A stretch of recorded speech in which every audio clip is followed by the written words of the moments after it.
자, 오늘은 각 시대의 대쟁투 제3장 영적 암흑시대라는 제목으로 함께 살펴보겠습니다. 자, 먼저 본문을 전체적으로 요약해보는 질문을 몇 가지 만들었습니다. 자, 사단은 어떻게 전략을 변경시키는가? 초대교회에 사단은 첫 번째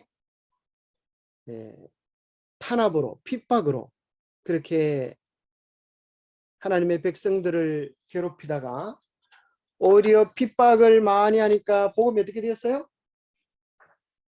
마치 불쏘시개처럼 순교자들의 피는 복음의 씨앗이 되어서 더 많이 확장되자 사단이 이제 전략을 변경시켰습니다.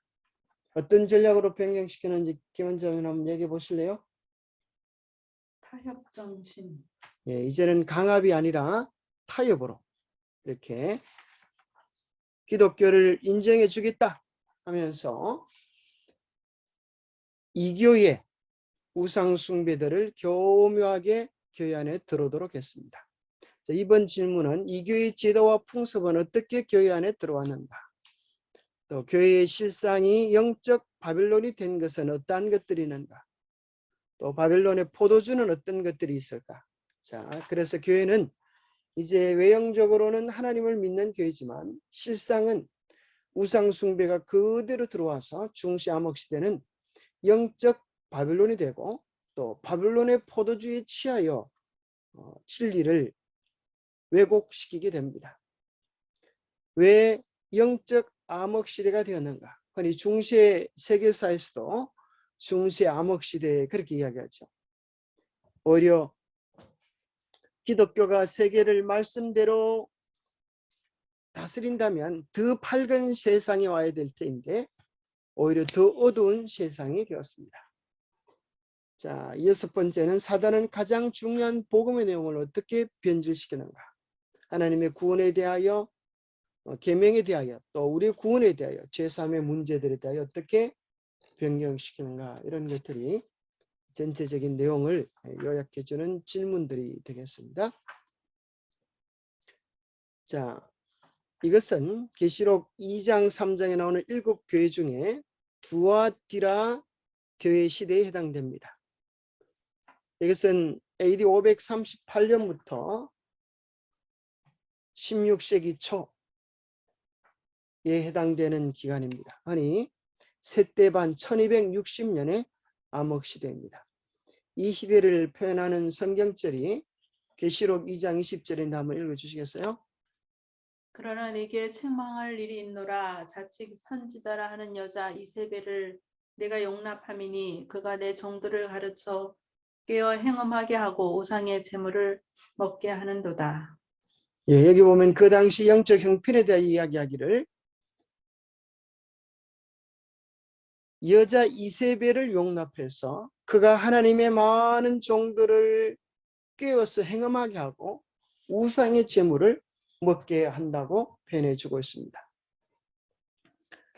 자, 이세벨은 어떤 사람인지 우리 김 원장을 한번 설명해 보세요. 이세벨은 누구의 아내죠? 아합의 부인입니다. 자, 여러분 여기 이제 요한계시록에 나오는 7교회의 지도입니다. 에베소, 스무나, 버가모, 두아디라 이런 뭡니까? 빨간 글자로 기록되어 있는 두아디라. 4대 빌라델비아 또 라오디게아 교회 7교회가 이렇게 있는데 그 가운데 두아디라 교회에 해당되는 장소는 이것이지만 시대적으로는 538년부터 이루어지는 중시 암흑 시대입니다. 여기 아주 험악하게 생긴 여자가 이세벨인데 이 구약 시대 이세벨의 특징을 보면은 이런 몇 가지를 찾아볼 수 있습니다. 북방 이스라엘의 7대 왕 아합의 아내이다. 또 베니키아의 신 바알을 믿게 했어요. 바알과 아세라. 그래서 열왕기상 19장에 보면 바알과 아세라 신을 선지자들을 불러서 갈멜산에서 엘리야와 대결했던 그런 내용이 나옵니다. 그리고 여기 참 놀랍게도 그 당시에 무슨 일이 일어나는가 하면 이들이 우상 숭배를 함으로 말미암아서 하나님께서 3년 반 동안 비가 오지 않도록 그렇게 하십니다. 그리고 3년 반 동안의 기간이 실제적으로 어떻게 적용되어지는가 하면 실제적으로 그 당시에 적용되지만 예언적으로 세대 반 1260년의 기간이 됩니다. 중세 암흑 시대를 이야기하죠. 그래서 그 기간 동안에는 하나님의 진리가 오히려 거짓과 섞여짐으로 말미암아 영적인 풍성함들을 경험하지 못하는 그런 어려움의 시대였습니다. 궁극적으로는 아합과 이세벨이 멸망을 당하죠. 그래서 이 시대를 표현하는 대표적인 단어가 아합과 이세벨입니다. 아합은 하나님을 믿는 나라의 왕이고 이세벨은 우상 숭배하는 그런 여인입니다. 그래서 외형적으로는 기독교의 모습을 갖추고 있지만 내면적으로는 하나님의 진리에 대하여 배교하는 영적 바빌론의 모습을 중세 암흑시대 교회가 보여주고 있습니다. 또 이 여인의 모습이 요한계시록 17장에는 무엇으로 다시 반복되어지는가 하면 붉은빛 짐승을 탄 음녀로 나타나고 있습니다. 한번 읽으시겠어요? 곧 성령으로 나를 데리고 광야로 가니라. 내가 보니 여자가 붉은빛 짐승을 탔는데 그 짐승의 몸에 참남된 이름들이 가득하고 7 머리와 10 뿔이 있으며 그 여자는 자주빛과 붉은빛 옷을 입고 금과 보석과 진주로 꾸미고 손에 금잔을 가졌는데 가증한 물건과 그의 음행에 더러운 것들이 가득하더라. 예, 두아디라 교회는 이 염색하는 것이 유명했습니다. 그래서 우리가 사도행전에 보면 루디아라고 하는 옷장사가 있었던 것을 우리는 발견하게 되죠. 그와 마찬가지로 이 영적 바빌론에도 이 여자가 무슨 옷을 입고 있는가 하면 자주빛과 붉은빛 옷을 입고 금과 보석과 진주로 꾸미고 손에는 금잔을 가졌다, 그렇게 표현해주고 있습니다. 붉은빛 짐승을 탄 이 여인은 세상의 정치를 이용하는 종교적 세력으로 마지막 시대 역사의 주인공으로 역사의 주역으로 등장하게 되었습니다. 그가 마시게 하는 이 바빌론의 포도주 속에 온갖 거짓된 가르침들이 있는 것을 이야기해 주고 있습니다.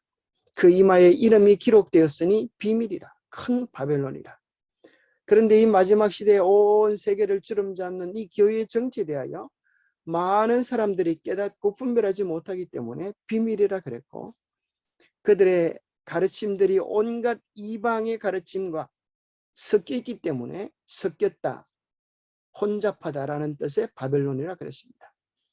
그것이 땅의 업류들과 가정한 것들이옵니다. 이 가르침들이 온 세계에 기독교에 영향을 미쳐서 타락시키고 있다고 이야기해 주고 있습니다.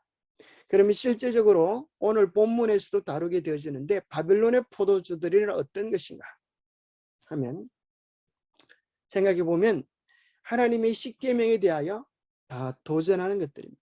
첫 번째 하나님의 계명은 나 외에 다른 신을 내게 있게 말지니라고 했는데, 이 바빌론의 포도주의 내용은 이제 감히 자기 자신을 하나님의 대리자라고 이야기하고 이방 종교를 믿던 많은 사람들을 기독교로 개종시키기 위하여 그들이 가지고 있는 신들을 다 포용합니다. 그런데 어떻게 포용하는가 하면 하나님은 절대 나 외에 다른 신을 두지 말라고 하셨기 때문에 이방 신을 둘 수 없기 때문에 어떻게 이방 신들이 기독교 안으로 들어오게 될까요? 기독교적 이름, 탈을 쓰고 이방 신상들이 그대로 교회 안으로 들어오게 됩니다. 하나님은 두 번째 우상을 만들고 섬기지 말라 그랬는데 천주교 안에는 각종 우상 숭배들이 만연합니다. 성인들 또 다양한 신상들이 가득합니다. 그래서 우리는 천주교는 우상 숭배를 하기 때문에 그들이 의도적으로 둘째 계명을 삭제했다고 하는 사실을 발견하게 됩니다. 또 그들은 세 번째 계명 내 이름을 망령되이 일컬지 말라라고 하는 것에 대하여 그들은 하나님의 이름을 망령되게 일컬고 있는 것입니다. 마치 자기들이 하나님의 자리에 오른 양 자기들이 죄를 사해 줄 수 있는 권세가 있다라고 이야기하고, 또 자기들이 예수 그리스도의 몸, 그 고해성사 이게 그들의 미사 때 사용하는 떡과 포도즙이 실제로 예수 그리스도의 몸과 피로 변화된다고 하는 화채설을 아직도 그들은 믿고 있는 것입니다. 그들은 안식일을 기억하여 거룩히 지키라고 하는 이 말씀에 대하여 정면 도전하여 태양신 숭배했던 탄생일을 예수의 탄생일로 바꾸고 이교의 태양신의 부활절 절기를 기독교의 부활절 절기로 가지고 오면서 제7일 안식일을 대신하여 썬데이 태양신을 숭배하는 날을 교회의 예배일로 받아들이도록 그렇게 했습니다. 그럴 뿐 아니라 바벨론의 포도주를 이렇게도 정리해 볼 수가 있는데요. 이 종교개혁 시대의 우리 종교개혁자들의 구원은 오직 성경이었습니다. 그런데 이 바벨론의 포도주는 어떻게 하는가 하면 오직 성경 대신에 성경을 금수로 취급을 합니다. 중시의 암흑시대의 성경을 읽지 못하도록 하고 오히려 정식 성경 외에 외경들을 인정하면서 또 그 성경 위에 전통을 두고 거룩한 전통이라 해서 교회의 권위나 교황의 가르침을 우선하고 있습니다. 사실 이제 신부들도 성경에 대한 깊은 연구들보다는 철학에 대한 연구들이 더 많이 있다고 합니다. 기독교의 복음은 오직 믿음인데 그들은 이 중요한 구호에 반대하여서 자기들의 행함이나 고행으로 구원을 얻는 것처럼 그렇게 합니다. 하나님께서 우리에게 창세기 때부터 주신 아름다운 결혼 제도를 신부나 수녀 제도를 통하여 사실은 파괴하고 있는 것입니다. 그들의 그러한 모든 수고들이 마치 구원에 이르는 도구처럼 십자가의 은혜를 감화시키고 감쇄시키고 있는 것입니다.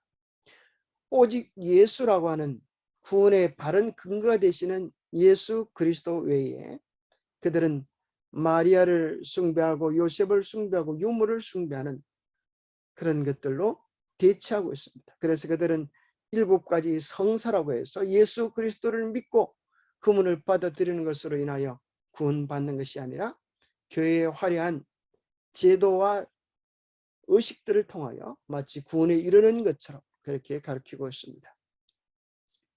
특별히 예수님의 생애를 유심히 살펴보면 예수님의 부활과 또 재림이 너무나 중요한 사건인데 바빌론의 포도주는 예수님의 부활 대신에 뭘 그 자리에 두었는가 하면 영혼 불멸, 영혼 지옥설, 강신수를 그곳에 두어서 예수님이 다시 재림할 필요도 없다. 사람이 죽으면 바로 천당 가는 것이다. 또 지옥 가는 것이다. 그리고 더 많은 돈들을 사람들에게서 뺏기 위하여 연옥설을 만들어서 천국에도 지옥에도 가지 못할 사람들은 연옥에서 들어가서 고통하고 있다. 그래서 교회에다가 헌금을 열심히 하면 그 돈이 들어가는 땡그랑 소리가 연옥에서 천당으로 올라가는 소리다. 그렇게 무지몽매한 백성들을 미혹했던 사실들을 우리는 발견하게 됩니다. 바빌론의 포도주들이 무엇인지 왜 이런 것들이 있는지를 다시 한번 정리를 한번 해보면 좋겠다고 생각합니다. 데살로니가후서 2장 3절 4절에 보면 이런 말씀이 있습니다. 누가 어떻게 하여도 너희가 미혹되지 말라. 먼저 배교하는 일이 있고 저 불법의 사람 곧 멸망의 아들이 나타나기 전에는 그 날이 이르지 아니하리니 그는 대적하는 자라. 신이라고 불리는 모든 것과 숭배함을 받는 것에 대항하여 그 위에 자기를 높이고 하나님의 성전에 앉아 자기를 하나님이라고 내세우느니라. 바울도 분명히 이야기했습니다. 먼저 무슨 일이 일어나는가 하면 배교하는 일이 하나님의 거룩한 계명과 뜻에 대하여 배척하는 일이 일어나는데 누가 나타나는가 하면 불법의 사람, 하나님의 계명에 대하여 반대하는 사람인데 다른 말로 하면 멸망의 아들이다. 하나님의 계명을 반대하는 일은 곧 멸망을 자처하는 일입니다. 그는 자신을 향하여 뭐라고 표현한다고요? 자기를 하나님이라고 그렇게 이야기하는 하나님의 대리자라는 감히 그런 칭호를 사용하고 있는 것입니다. 자, 1번 문제 한번 읽어주세요. 불법의 비밀은 처음에는 조금씩 비밀리에 조용히 그리고 나중에는 세력이 커지고 사람들의 마음을 지배하게 되자 더욱 공공연하게 그의 기만적이요 참남된 일을 진척시켰다. 자, 처음에는 이제 탄압했다가 탄압으로 해결이 안 되니까 이제 사단은 타협책을 씁니다. 그래서 나도 한 가지 양보했으니 너희들도 양보하라. 그러면서 조금씩 이교적 가르침들이 교회 안에 들어오는 일들을 시작하게 되었습니다. 그는 또한 계속하여 불법의 비밀이 이미 활동하였다고 형제들에게 경고하고 있다. 그는 초창기에 이미 교회 안에 오류들이 몰래 들어와서 법안권이 자라날 길이 준비되고 있는 사실을 보았다. 불법의 비밀은 처음에는 조금씩 비밀리에 그리고 조용히 그리고 나중에는 세력이 커지고 사람들의 마음을 지배하게 되자 더욱 공공연하게 그의 기만적이요 참남된 일을 진척시켰다.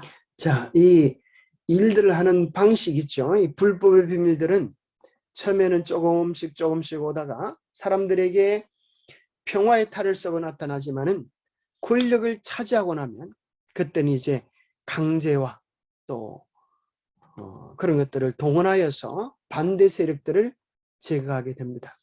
그 구체적인 일들을 시작하게 된 계기가 이제 로마 황제 콘스탄틴을 통하여 확정되게 됩니다. 한번 읽으세요. 4세기 초엽에 있었던 콘스탄티누스의 이름뿐인 개종은 큰 기쁨을 불러일으켰다. 그러나 실상은 세상의 의의 형식의 탈을 쓰고 교회 안으로 들어온 것이었다. 자, 이제까지 기독교가 계속 핍박을 받다가 313년에 콘스탄티누스가 밀라노 칙령을 통하여 기독교를 공인하게 됩니다.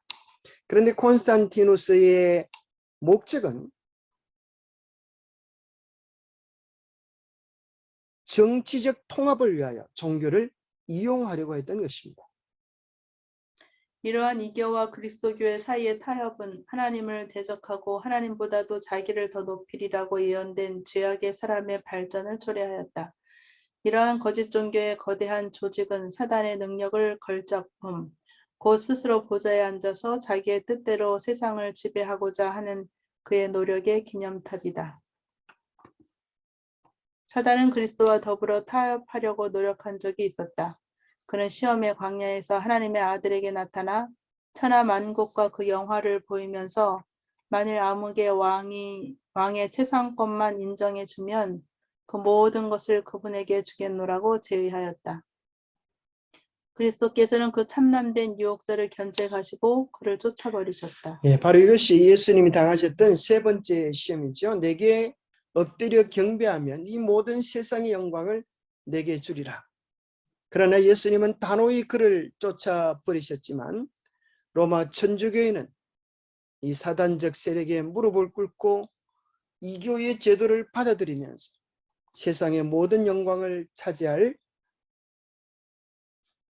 타협을 하게 되는 것입니다. 그리고 이 모든 목적의 배후에는 처음 타락 때부터 영광을 예배를 받기 원했던 사단이 그 속에 숨어 있는 것입니다. 그래서 그는 이것은 이제 어떤 장면인가 하면 이 신부가 되기 위하여 자기 자신을 온전히 드린다라는 뜻으로 온 몸을 바쳐서 이렇게 충성맹세를 하는 모습입니다. 그는 전 인류의 숭배를 요구한다. 사단이 시험의 광야에서 주장한 것과 똑같은 주장을 그는 오늘날도 로마교를 통하여 하고 있으며 수많은 사람들이 그를 숭배할 준비가 되어 있다.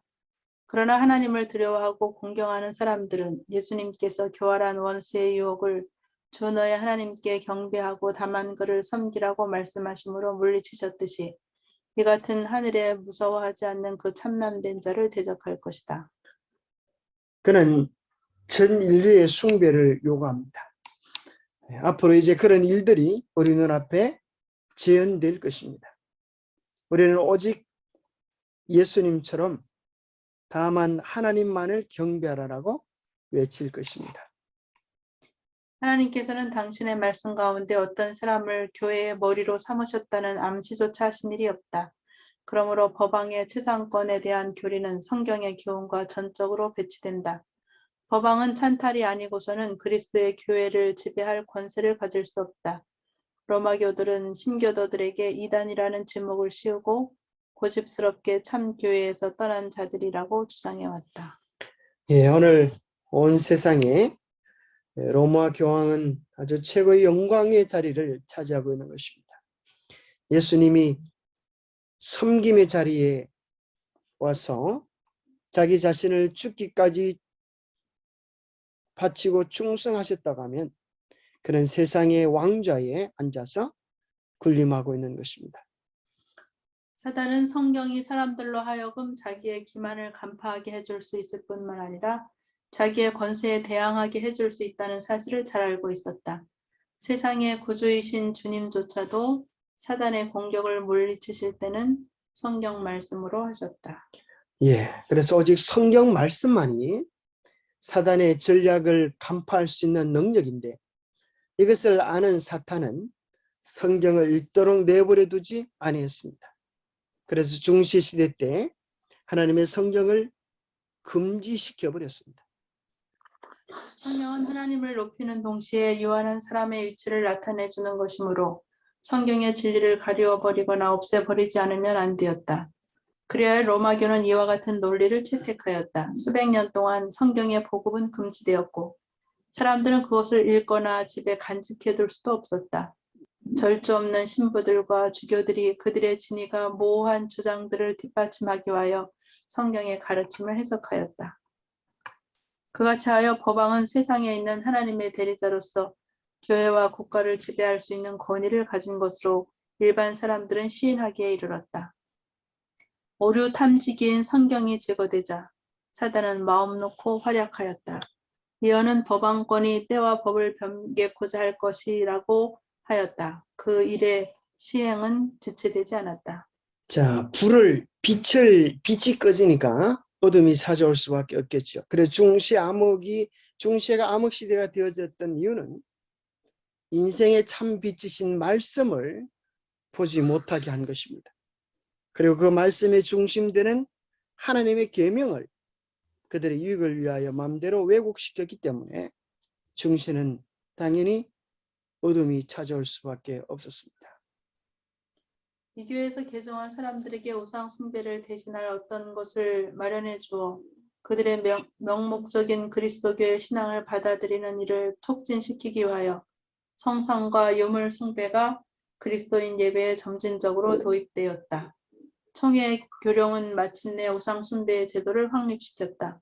로마교는 신성 모독적 사업을 완성하기 위하여 대담하게도 우상 숭배를 금지한 하나님의 둘째 계명을 삭제하고 계명의 수요를 맞추기 위하여 열째 계명을 둘로 나누었다. 자, 네 번째 계명에 대하여 사단은 이렇게 했습니다. 사단은 헌신하지 못한 교인의 지도자들을 통하여 넷째 계명에 손을 대어 하나님이 축복하시고 거룩하게 하신 옛적부터 내려오는 안식일을 폐하고 그 대신에 이교도들이 존경할 만한 태양의 날로 지켜온 그날을 축일로 세우려 했다. 예, 창조자 하나님을 예배하는 제7일 안식일을 태양신을 예배하는 그날로 변경시켜 버렸습니다. 그는 사람들의 마음을 일요일에 집중시키기 위하여 그날을 그리스도의 부활의 축일로 삼았다. 그날의 종교적 행사들이 행해졌지만 그날은 다만 오락일로 여겨졌을 뿐이며 안식일은 여전히 신성하게 준수되고 있었다.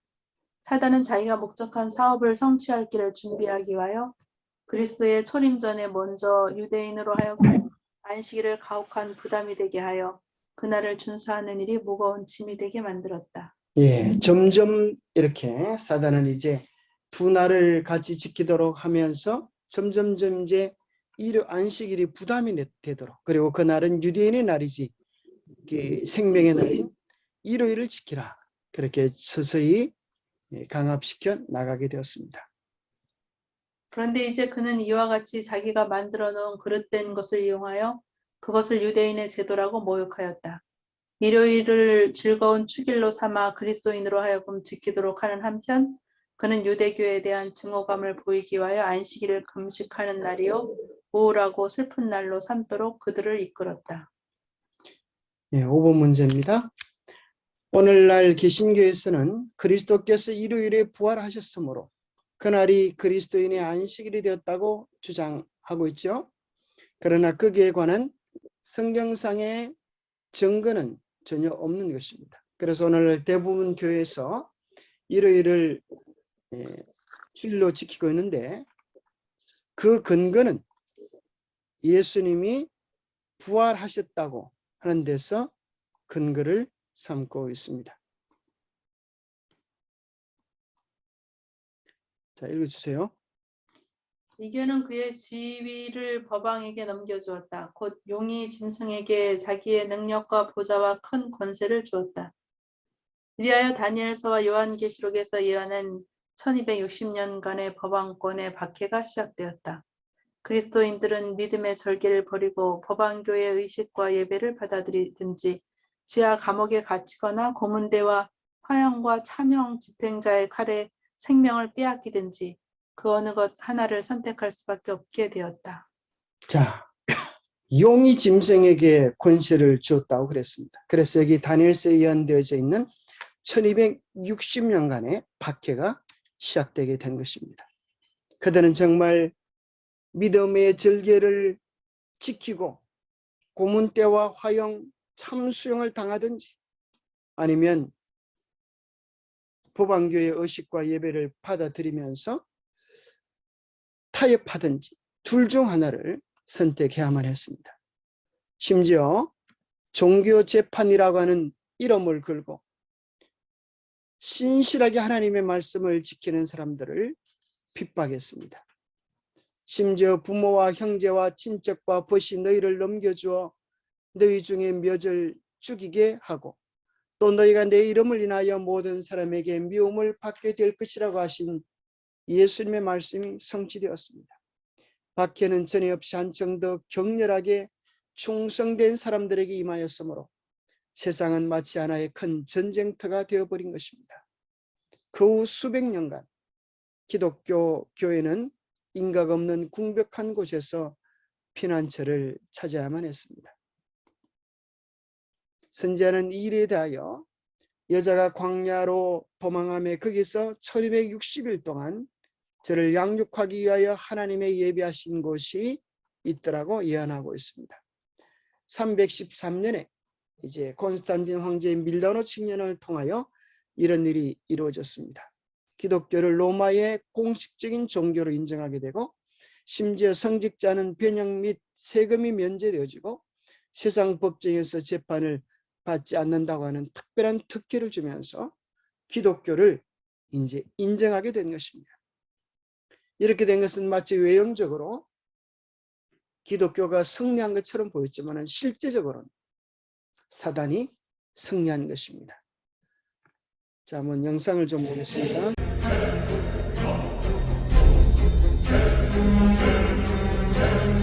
로마 교회는 더 많은 이교도를 끌어들이기 위해 다양한 형태의 이교신들을 성경과 접목시켜 기독교화하는 노력을 기울여 왔다. 그 중에서 가장 대표적인 것은 이교적 풍습인 태양신 숭배 습관을 받아들인 것이다. 로마 교회는 예수님과 태양신을 동일하게 인식시켰다.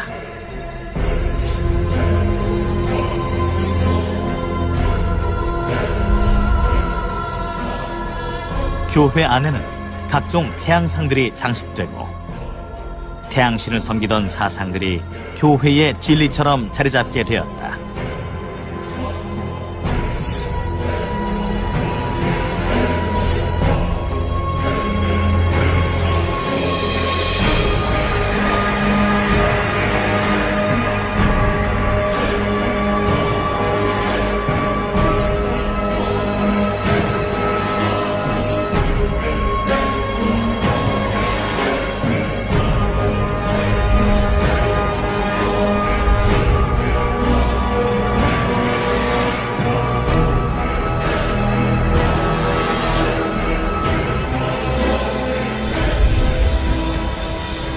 모든 로마 시민들은 존엄한 태양의 날에 쉬어야 한다.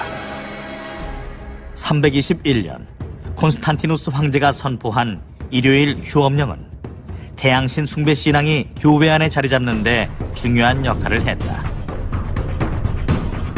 콘스탄틴은 어떤 점에 있어서 태양과 기독교의 하나님을 계속적으로 동일시했다.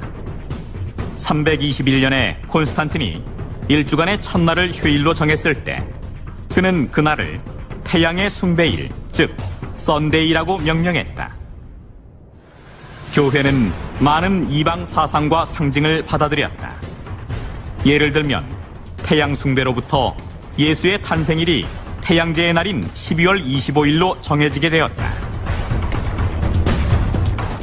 이처럼 태양신 숭배 사상이 교회에 접목이 되면서 로마 교회는 초대 교회의 순수성을 버리고 로마 가톨릭 교회로 모습을 바꾸는 출발점에 서게 된다.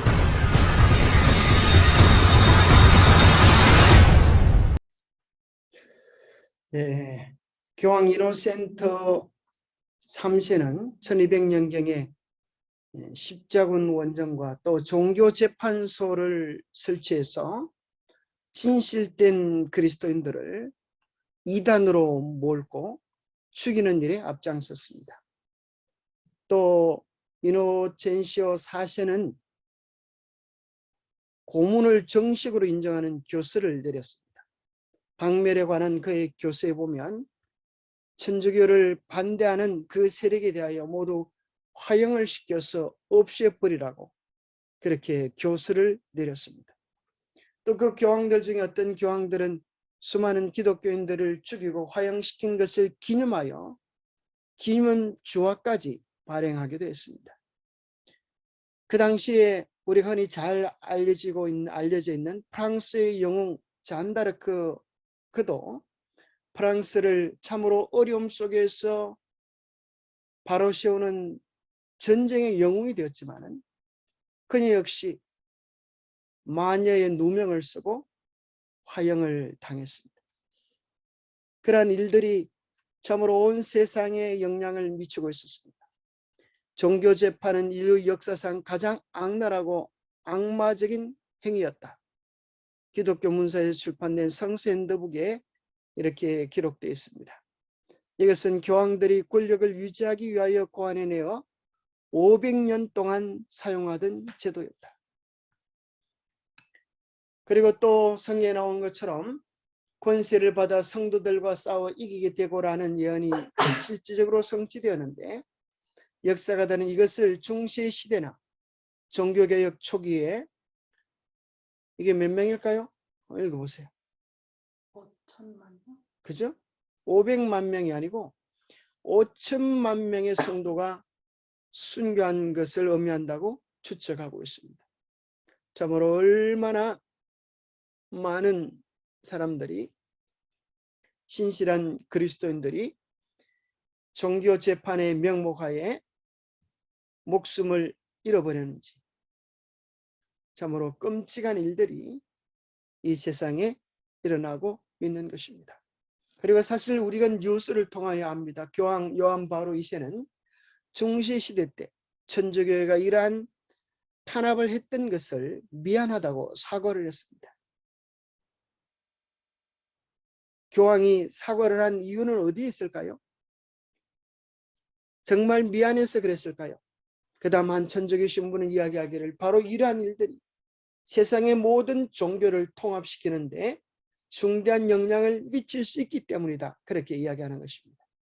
세계 종교를 통합시키기 위하여 잠시 꼬리를 내리고 있지만 그들의 권세가 다시 회복되어질 때는 이 중세 시대의 비극이 다시 반복될 것입니다. 로마 교회가 권세를 잡게 됨으로 이른바 암흑 시대가 시작되었다. 그 권세가 대갈 적마다 암흑은 더욱 짙어졌다. 믿음은 진정한 기초이신 그리스도께로부터 로마 법왕에게로 옮겨갔다. 사람들은 죄의 사유와 영원한 구원을 하나님의 아들에게 의뢰하는 대신에 법왕에게서 권세를 받은 신부나 주교에게 구하게 되었다. 6번 문제. 이때는 그리스도 교회가 위기에 놓인 시대였다. 충성된 기수는 참으로 적었다. 진리를 증거하는 사람들이 사라진 것은 아니었지만 오류와 미신이 완전히 승리하고 진정한 종교는 세상에서 제거될 것처럼 보였다. 예, 세상 종교와 정치가 타협을 하면 우리는 생각하기에 교회가 얼마나 더 힘을 얻고 세상에 복음이 전해지기 좋겠는가 생각이 되어지지만 그러나 그 결과는 전혀 딴 것이었습니다. 교회는 세속화되어지고 사단은 성들을 거두고 있었습니다. 암흑은 점점 더 짙어지는 듯이 보였다. 우상 숭배는 더욱더 보편화되었다. 우상 앞에서 촛불을 켜고 기도를 올렸다. 가장 불합리하고 미신적인 풍습들이 널리 보급되었다. 사람들의 정신은 완전히 미신에 사로잡혀서 이성은 그 기능을 잃은 듯하였다. 신부와 주교 자신들이 향락을 즐기고 유격적이며 타락에 빠져 있었으므로 그들을 지도자로 우러러보는 사람들이 무지와 악덕에 빠지지 않으리라고 기대할 수 있겠는가? 법왕의 참남된 행위는 한 걸음 더 나아갔다. 11세기의 법왕 그레고리우스 7세는 로마 교회가 완전하다고 선포하였다. 그의 주장 중에 하나는 성경에 의하면 교회는 한 번도 그릇된 일을 한 일이 없고 또 장래에도 잘못될 수 없다는 것이었다. 그러나 그의 주장을 지지해주는 성경상 증거는 제시되지 않았다. 예, 로마 교회는 뭐라고 얘기해요? 교회는 한 번도 그릇된 일을 할 수가 없다. 교회는 완전하다. 또 교황도 오류가 없다. 교황 무리우스를 주장합니다. 참으로 얼마나 참남된 짓입니까? 7번입니다. 여러분 책 공부하시고 또 이 답을 함께 점검하면 좋겠습니다. 진리를 미워하고 반대하는 동일한 정신이 각 시대를 통하여 하나님의 원수들을 충동해 왔다. 그리고 하나님의 종들에게는 경계와 충성이 요구되어 왔다. 진리를 미워하고 반대하는 그 정신이 각 시대마다 원수들을 통하여 충동해 온 것입니다. 오늘 지금 이 시대에는 그렇지 않을까요? 똑같은 것입니다. 그래서 주님은 이야기하기를 좁은 길로 좁은 문으로 들어가라라고 이야기하고 계시는 것입니다. 우리는 얼마나 많은 사람들이 따라가느냐, 얼마나 인기 있는 그 길이냐라고 하기보다 성경이 무엇을 말하느냐, 이것이 언제나 우리의 생애의 지침서가 되어야 할 것입니다. 카노사의 굴욕이라고 하는 이 역사적 사건을 여러분 아시죠? 로마 교황이 높은 권좌에 올랐을 때 심지어 왕을 파문시키기까지 하는 일들이 일어났습니다. 하인리는 법왕의 권위를 감히 무시했기 때문에 파문을 당하고 또 폐위의 선고까지 받게 되었습니다. 하인리 4세는 법왕이 무슨 힘이 있을까 생각해 보았지만 막상 그가 파문 당원하자 교황의 말에 순종하지 않으면 천당에 갈 수 없다라고 믿고 지옥에 떨어진다고 생각했던 그 당시 서민들, 그 당시 사람들의 생각 때문에 도무지 정치가 되지 않은 것입니다. 그래서 그는 할 수 없이 교황에게 찾아가서 그 추운 겨울날 3일 밤낮으로 금식하며 잘못을 구했다고 역사가 알려주고 있지 않습니까? 자, 8번 한번 보시기 바랍니다. 그 신자들의 공포심과 악행을 이용하여 이익을 얻는 것을 로마로 가능케 하기 위해 또 다른 날조가 필요했다. 그것은 곧 면제에 관한 교리였다. 예, 면제부를 발급해서 교회가 필요하는 그 돈을 모기 위하여 그것을 악용했습니다. 이래 심각한 오류가 그리스도교 신앙 안으로 들어왔다. 사람은 본래 불사불멸의 본성을 가졌으므로 죽은 후에도 의식이 있다는 설은 그와 같은 오류 가운데 대표적인 것이다. 로마 교회가 확립한 성도의 증보, 동정녀 마리아 숭배 같은 것이 다 이러한 교리를 기초로 생겼다. 네, 이것을 사람이 죽은 후에도 의식이 있다. 인간은 불사불멸의 존재다. 이걸 뭐라 그래요? 영혼 불멸설. 영혼 불멸설이 기초되어져서 그것을 믿을 때 이 마리아가 하늘에 가서 실제로 성모가 되었다는 사실들을 받아들이고 있지만 이것은 결코 성경이 지지해주는 사상이 아니라 이교적 가르침입니다. 이집트의 피라미드, 미라 그런 것들이 이러한 사상의 영향을 받고 있는 것입니다. 자, 이것은 영혼 불멸 사상이 전래되어진 도표를 우리에게 짧게 보여주고 있는데요. 바로 이교 철학자 플라톤이 그러한 사상을 가지고 있었고 이것이 초대 교부였던 터툴리안에게 영향을 미치고 이 터툴리안의 가르침이 어거스틴에게, 그래서 어거스틴이 유명한 이 어거스틴 이 사람이 영혼 지옥설을 교리화시키고 카톨릭 교회의 기초가 되게 하고 바로 그 어거스틴의 영향을 받은 존 칼빈이라고 하는 장로교의 효시가 된 존 칼빈이 혼선을이라고 하는 논문을 써서 기독교 안으로 체계화시키게 됩니다. 그래서 영혼 지옥설을 개신교회에 정립시키는데 존 칼빈이 지대한 영향을 미칩니다. 그러나 이 사상은 사실 성경적인 사상이 아니라 교묘한 사단의 바벨론의 포도주라고 하는 사실을 우리는 기억해야겠습니다. 또한 일찍부터 포방교 신앙에 통합된 교리로서 끝끝내 믿지 않는 자는 영원토록 고통을 당할 것이라고 하는 이단설도 역시 이와 같은 교리에서 나온 것이었습니다. 이러한 이교적 다양한 미신들이 교회 안에 들어온 이 역사적인 내용들을 잠깐 좀 점검해 보겠습니다. 364년에 라오디게아 종교회의를 통하여 기독교회 안으로 안식일을 저주하고 일요일을 신성한 날로 옮기게 되었습니다. 375년에는 천사와 죽은 성자들을 숭배했습니다. 성상을 사용했습니다. 그래서 그들은 여러분들이 이제 바티칸 구글 얼스로 검색을 하면 실제로 바티칸에 있는 성당을 볼 수 있습니다. 그것이 얼마나 많은 성상들이 있는 것을 우리가 발견하게 됩니다. 심지어 베드로 성당, 우리가 생각해 베드로 성당 그러면 베드로를 기념하는 성당이다 이렇게 생각하기 쉽지만 사실 그곳에는 유물 숭배를 합니다. 베드로의 해고를 그곳에 간직해 놓고 있는 것입니다. 그리고 그들을 다 신의 반열로 올려서 그들에게 축복을 구하고 기도합니다. 431년에는 마리아를 신의 어머니로 높이기 시작했습니다.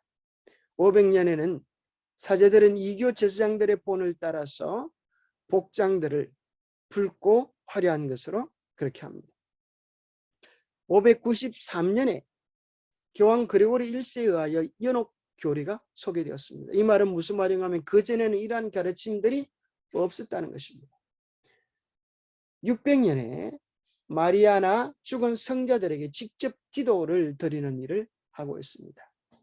나자리아오 기도라고 해서 목줄을 돌리면서 기도하는 이 모든 것들이 불교와 똑같죠. 그런 일들을 하고 있습니다. 또 마리아에 대한 기도문 아베 마리아라고 많이 들어보셨죠? 마리아여 우리의 기도를 들어서서 하면서 인간 마리아에게 기도를 드리는 것입니다. 756년에는 프랑크의 왕 피핀이 교황에게 영토와 세속권을 부여함으로 이 정치적, 세속적 권력도 가지게 됩니다. 786년에 속죄와 예배의 수단으로서 십자가, 성상 및 유물을 숭배합니다. 787년에는 죽은 사람을 위한 기도, 죽은 성자들에게 기도드리는 일이 인정이 되었습니다. 그래서 우리가 우리 재림교회에서 사도신경을 외우지 않는 이유는 그 사도신경 내용 가운데 성도들이 서로 교통하는 것과 하는 이 내용이 사실은 죽은 자와 교통하는 내용의 의미를 담고 있기 때문입니다. 850년에 사제에 의한 축성된 성수를 사용한다. 이 뭔가 하면 귀신을 쫓는 그런 측면에서 성수를 뿌리는 것입니다. 890년에 요셉을 숭배하고 요셉을 숭배하는 것을 받아들이고 995년에 교황 15세에 의해 처음으로 죽은 성자를 시승합니다. 성인의 반열에 오르게 됩니다. 11세기에 예배가 아니라 제사로서의 미사가 드려집니다. 자, 그래서 여러분 기억하셔야 되는 것은 천주교에서 드리는 미사와 기독교에서 드리는 성만찬은 전혀 다른 것입니다. 기독교는 예수 그리스도의 부활, 예수 그리스도의 성만찬 예식 십자가를 구원의 은혜를 기념하는 것이지만 천주교의 미사는 그것이 실패했기 때문에 다시 제사를 드린다고 생각합니다. 그래서 실제적으로 화채서를 통하여 그리스도의 몸과 피로, 살과 피로 변형된다고 그들은 그렇게 믿고 있습니다. 11세기의 교황 그로고리 7세에 의하여 성직자의 독신 제도가 확립이 됩니다. 12세기에 물에 잠그는 침대 대신에 물을 뿌리는 세례를 인가합니다. 1090년에 은둔 수사인 베드로에 의해 성모에게 바치는 장미꽃다발의 뜻인 로사리오, 즉 묵주기도, 그것이 고안이 됩니다. 묵주기도, 이 절에서 하는 것과 똑같이 절에서 사용하는 이렇게 묵주나 천주교에서 사용하는 것이나 거의 흡사합니다. 1184년에 종교재판 제도가 설정이 되고 1190년에 면죄부가 판매되어집니다. 1215년에 화채슬, 아까 조금 전에 말했던 변할 화자 몸체자, 예수 그리스도의 실제적인 몸으로 변화된다고 하는 이러한 거짓 가르침을 선포합니다. 1215년에 하나님 대신에 사제에게 죄를 고하는 고백 성사가 교황 이노센트 3세에 하여 선정됩니다. 라테란 종교에서 받아들이게 되죠. 자, 그래서 이런 선정된 것들을 보면 이것이 다 천주교회가 이 교회의 제도를 받아들이고 교회의 세력을 강화시키기 위한 그들이 지어낸 거짓 가르침들이라고 하는 것을 발견하게 됩니다. 1229년에는 성경을 검소 목록에 넣어 평신도들이 성경을 읽지 못하도록 만듭니다. 1414년에는 성만찬 시에 평신도들에게 포도즙 잔을 금지시킵니다. 그래서 천주교회는 포도즙 잔을 금지시키고 이제 성만찬 할 때 이렇게 혓바닥을 내밀면 신부가 이제 그 혓바닥 위에 이제 그걸 올려주죠. 1439년에 연옥이 정식 교리로 선포되었습니다. 1513년에 교황 레오 10세는 영혼 불멸의 교리를 확정하고 조건적 불멸 신앙을 이단으로 선언하게 됩니다. 1545년에는 교회의 전통이 성경과 같은 권위를 가진다고 선언합니다. 그래서 그들은 성경의 권위와 교회의 권위가 같고 심지어 교회의 전통이 성경의 가르침을 바꿀 수 있다고 생각합니다. 그래서 천주교는 성경이 가르치는 창조론 대신에 진화론을 교황의 교수로 인하여 받아들이게 됩니다. 1546년에 영감받지 아니한 경외서를 성경에 포함을 시킵니다. 1854년에 교황 피우스 9세는 성모 마리아는 탄생 때부터 원죄도 없고 해산의 고통도 없었다는 이 성모 무염 시태 교리를 선포합니다.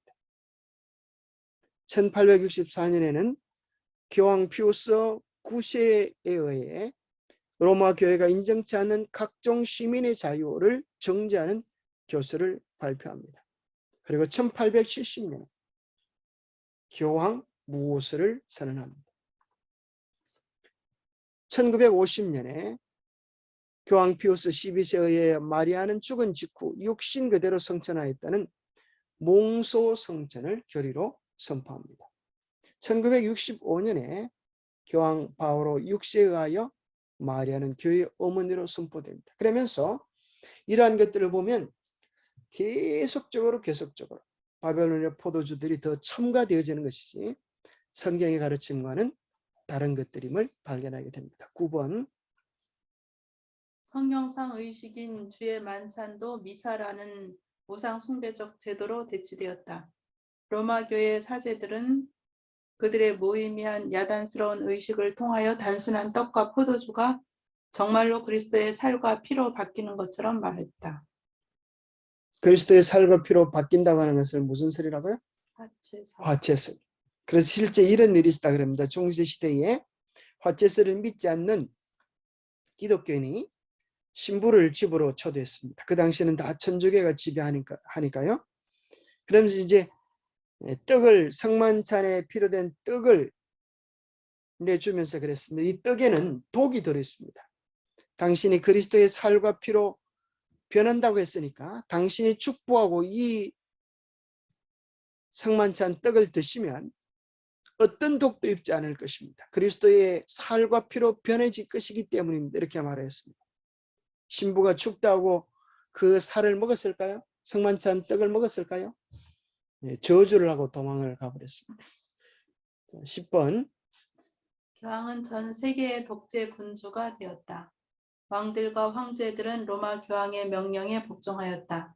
인류의 운명은 현세와 내세를 막론하고 모두 그의 관리 아래 있는 것처럼 보였다. 네, 이러한 형편들 때문에 국왕의 자리도 폐위할 수 있는 그런 권한이 있게 된 것입니다. 그러나 이러한 일들은 앞으로도 반복될 것입니다. 역사는 반복되는 것입니다. 우리가 왜 이런 것을 배우는가?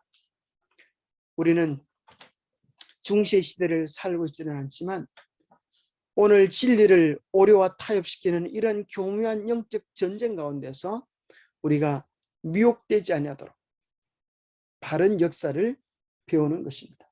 그래서 예언의 신을 읽고 개인적으로 또 밑줄을 끊고 우리에게 주시는 귀한 교훈들을 점검해 보는 것은 아주 좋은 일이라고 생각합니다. 광고를 하나 드리고 기도하겠습니다. 기본자는 광고하죠. 자, 예언의 신 문제지 작년의 것 말입니다. 작년의 것 이번 주까지 가져오시면 좋겠습니다. 그래서 채점을 하고 또 상 주시는 걸, 상 드리는 걸 마감해야 되겠습니다. 잠깐 기도하겠습니다. 하나님 아버지, 오늘 이 시대를 바르게 분별할 수 있는 영적 시각을 더해 주시옵소서.